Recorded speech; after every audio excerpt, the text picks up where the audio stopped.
2026। তোমরা জানো প্রতি বছরের ন্যায় এবছরও আমরা এই দিনটাকে হিরোশিমা দিবস বা অন্যভাবে বলতে গেলে যুদ্ধ বিরোধী দিবস হিসেবে আমরা পালন করে থাকি। আজকের বৃষ্টি বিঘ্নিত এই দিনে আমরা ক্ষুদ্র পরিসরে পরীক্ষা চলছে তার মাঝখানে অনুষ্ঠানটি পালন করছি এবং শুধু পশ্চিমবঙ্গ নয়, শুধু বিদ্যালয়ের পক্ষ নয়, সারা ভারতবর্ষ নয়, সারা পৃথিবীর জন্য এক বার্তা আমাদের বিদ্যালয় পক্ষ থেকে। কারণ আমাদের বিদ্যালয়ের ঐতিহ্য, আধ্যাত্মিক ঐতিহ্য বা সাংস্কৃতিক ঐতিহ্য যে দুই মহাপুরুষের উপরে দাঁড়িয়ে আছে, আমি প্রতিবারেই বলি তারা হলেন দেশবন্ধু এবং তার যোগ্যতম শিষ্য, সুযোগ্য শিষ্য, স্বাধীনতা সংগ্রামী, মৃত্যুঞ্জয়ী চির যৌবনের জয়ধ্বনিত অমর স্বাধীনতা সংগ্রামী নেতাজি সুভাষচন্দ্র বসু। তাদের আদর্শের উপরে দাঁড়িয়ে আমরা এই যুদ্ধ বিরোধী দিবসের তাৎপর্য সম্পর্কে কয়েকটি কথা বলি। নেতাজি সুভাষ যদিও আজাদ হিন্দ বাহিনী নিয়ে ইংরেজদের বিরুদ্ধে তিনি ঝাঁপিয়ে পড়েছিলেন যুদ্ধের ময়দানে, কিন্তু তার যুদ্ধটা কিসের জন্য ছিল? Give me blood I promise, রক্ত দাও আমি তোমাদের স্বাধীন করব। সেটা অন্য এক যুদ্ধ। ইংরেজদের ভয়ঙ্কর নাশকতামূলক এবং ভয়ঙ্কর আগ্রাসন, পেশন এবং সাংঘাতিকভাবে নিপীড়ন সাধারণ ভারতবাসী, তার সেই শোষণ মুক্ত এক ভারতের স্বপ্ন দেখেছিলেন নেতাজি সুভাষ বসু।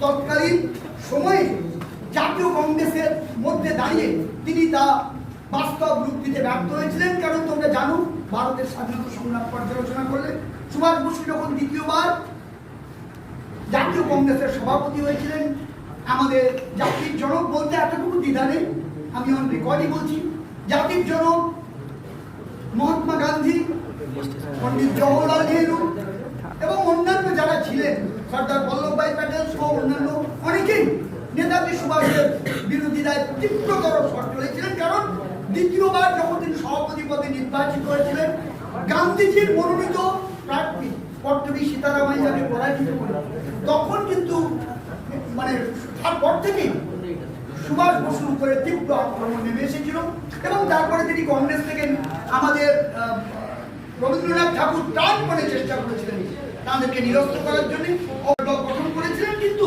তাকে তার গৃহে অন্তরীণ করে রাখা হয়েছিল ইংরেজরা। ফলে তিনি ফরওয়ার্ড ব্লকে প্রসারিত করতে পারেনি, ফলে তিনি দেশত্যাগ ত্যাগ করতে বাধ্য হয়েছেন ইংরেজদের বিরুদ্ধে সশস্ত্র স্বাধীনতা সংগ্রামের জন্য। তাই বলছি, যুদ্ধ বিরোধী দিবসে দাঁড়িয়েও নেতাজির কথা কেন বলছি? কারণ নেতাজির যুদ্ধ ছিল যুদ্ধের বিরুদ্ধে। ইংরেজরা যে অঘোষিত নিপীড়নী যুদ্ধ চালাচ্ছিল নিরীহ ভারতবাসীর উপরে বা সারা পৃথিবীর সাম্রাজ্যবাদ যারা চালিয়ে যাচ্ছিল তার বিরুদ্ধে নেতাজির যুদ্ধ ছিল, সেটাও এক ধরনের যুদ্ধ বিরোধী। কাজেই এই কথা 1945 সালে হিরোশিমা শহরের উপরে আমেরিকার তরফ থেকে যে ভয়ঙ্কর লিটল বয় বোমা নেমে এসেছিল, অনেক মানুষের যে ভয়ঙ্কর, আজকের দিনে দেখো ইরানের সঙ্গে তার যুদ্ধ হয়েছে, আমেরিকার সঙ্গে যুদ্ধ হচ্ছে, প্রতিটা জায়গায় আমেরিকা কিন্তু যুদ্ধে নিজেরা কোনো জায়গায় সরাসরি ইরানের সঙ্গে, আবার ইসরায়েল প্যালেস্টাইনের যুদ্ধ আমেরিকা ইসরায়েলকে সাপোর্ট করছে, আবার বিভিন্ন জায়গায় রাশিয়া ইউক্রেন যুদ্ধেও আমেরিকা কিন্তু পৃথিবীর এমনকি ভারত এবং পাকিস্তানের মধ্যে যে প্রতিবেশী তাদের মধ্যেও যখন যুদ্ধ বাজানোর নেপথ্য কারিগর কিন্তু আমেরিকা এবং চীন। আমি যদি এতটুকু ভুল না করে থাকি, কাজেই প্রতিটা ক্ষেত্রে আমাদের মনে রাখতে হবে, আমরা কিন্তু উপযুক্ত শাস্তিও দিতে পারতাম পাকিস্তানকে। আমরা শান্তির দেশ ভারতবর্ষ, আমরা অন্য দেশকে আমরা বুঝিয়ে দিয়েছিলাম আমাদের শক্তি সম্পর্কে, তার বেশি এতটুকু আমরা করিনি, আমরা যুদ্ধ থেকে সরে এসেছিলাম। ডোনাল্ড ট্রাম্প যতই বলুন না কেন আমরা যুদ্ধ থামাতে বাধ্য করেছি, তাদের তো নয়, আমরা তাদেরকে উপযুক্ত শিক্ষা দিয়ে তাদের ভূখণ্ড দখল না করেও আমরা যুদ্ধ, আমাদের প্রধানমন্ত্রী মাননীয় প্রধানমন্ত্রী শ্রী নরেন্দ্র দামোদর মোদী যুদ্ধ থামিয়েছে এবং দায়িত্ব নিয়ে কথা বলছে, আমেরিকার চাপে নয় বা চীনেরও চাপে নয়।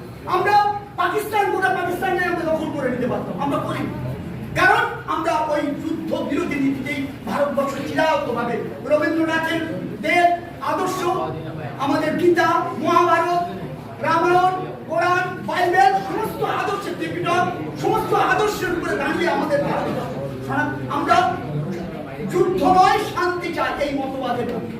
আজ যত যুদ্ধবাদ দেয় হানা হামলাবাদ আমাদের শান্তি সুখ করতে চায় লুপ্তরা জন্মাধ তৈরি হও দিকে দিকে দল আওয়াজ যুদ্ধ নয় শান্তি চায়। দ্বিতীয় বিশ্বযুদ্ধ যেখানে শেষ হয়েছিল, প্রথম বিশ্বযুদ্ধ যেখানে শেষ হয়েছিল, দ্বিতীয় বিশ্বযুদ্ধ সেদিক থেকে কিন্তু ওয়াজ ইন দ্য প্রসেস। আবার তৃতীয় বিশ্বযুদ্ধ সেখানে শুরু হয়েছে। তোমরা এখন চারিদিকে বুঝতে পারছো ঠিক দ্বিতীয় বিশ্বযুদ্ধের আগে যে পরিস্থিতি তৈরি হয়েছিল, 1939 সালে দ্বিতীয় বিশ্বযুদ্ধ শুরু হয়েছিল আনুষ্ঠানিকভাবে, 1945 সাল চলেছিল। মানে রাশিয়া যখন জার্মানি পোল্যান্ড সোভিয়েত ইউনিয়ন আশ্রিত পোল্যান্ড আক্রমণ করে, কিন্তু প্রকৃত অর্থে দ্বিতীয় বিশ্বযুদ্ধ শুরু হয়েছিল 1934-35 সাল থেকে, মানে শ্যাডো ওয়ার।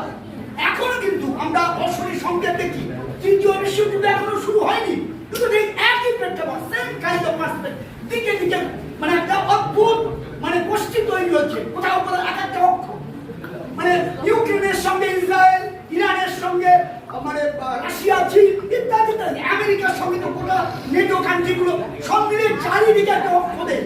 এবং আমাদের ভারতবর্ষ এই সব কিছুর মধ্যে কারোর প্রভাবে না থাকে, ভারত শান্তির দেশ, ভারত কারো মানে সব সময় ভারতবর্ষ ট্র্যাডিশনালি এক শান্তির দেশ। সেই শান্তির মহান বার্তা, যুদ্ধ বিরোধী বার্তা, শান্তির বার্তা এবং সমস্ত দিকে মুক্ত পৃথিবীর বার্তা দেয় আজকের দিনের উদ্দেশ্য। সারা পৃথিবীর উদ্দেশ্যে আমাদের বিদ্যালয়ের তরফ থেকে এটুকুই বার্তা, আর কোনো যুদ্ধ নয়, শান্তির বার্তা। পৃথিবী শান্তিতে ভরে উঠবে, প্রেম, ভালোবাসা, সহমর্মিতা, পিসফুল কোএক্সিস্টেন্স, সহানুভূতি, মানবিকতা, রিলিজিয়ন অফ ম্যান, মানুষের ধর্ম, সেইগুলো সেই কথাগুলোই যেন বড়ই প্রাসঙ্গিক। হানাহানি মুক্ত, সাম্প্রদায়িক ধর্মীয় গোলামি মুক্ত এক নূতন বিশ্ব, নূতন পৃথিবী গড়ে উঠুক, যেখানে হানাহানি নয়, কোনো দ্বন্দ্ব নয়, পারস্পরিক ভালোবাসার রঙে রাঙায়িত হয়ে উঠুক রামধনুর মতো এই সারা পৃথিবী। এইটুকু বার্তা আমরা দিচ্ছি আজকে এইখানে। এই কথাগুলো বলে তোমাদের সকলের মধ্যে তোমাদের দায়িত্ব, দেশবন্ধু বিদ্যাপীঠের ছাত্রছাত্রী হিসাবে সবার মধ্যে যুদ্ধ বিরোধী মনোভাব পিসফুল হয়ে গেছে, সবাই একসঙ্গে থাকবো, ভালোবাসা। সামান্য আমাদের মধ্যে মতবিরোধ থাকতেই পারে নানা ব্যাপারে, সবকিছু মিলেমিশে ঐক্যতানের সুরে এক হয়ে চলবে। এই কথা বলে আমরা এক যুদ্ধ মুক্ত সারা পৃথিবীর ভালোবাসাময় মুক্ত বিশ্বের স্বপ্ন দেখে এই মানে বার্তা দিয়ে দেশবন্ধু বিদ্যাপীঠ আমি আমার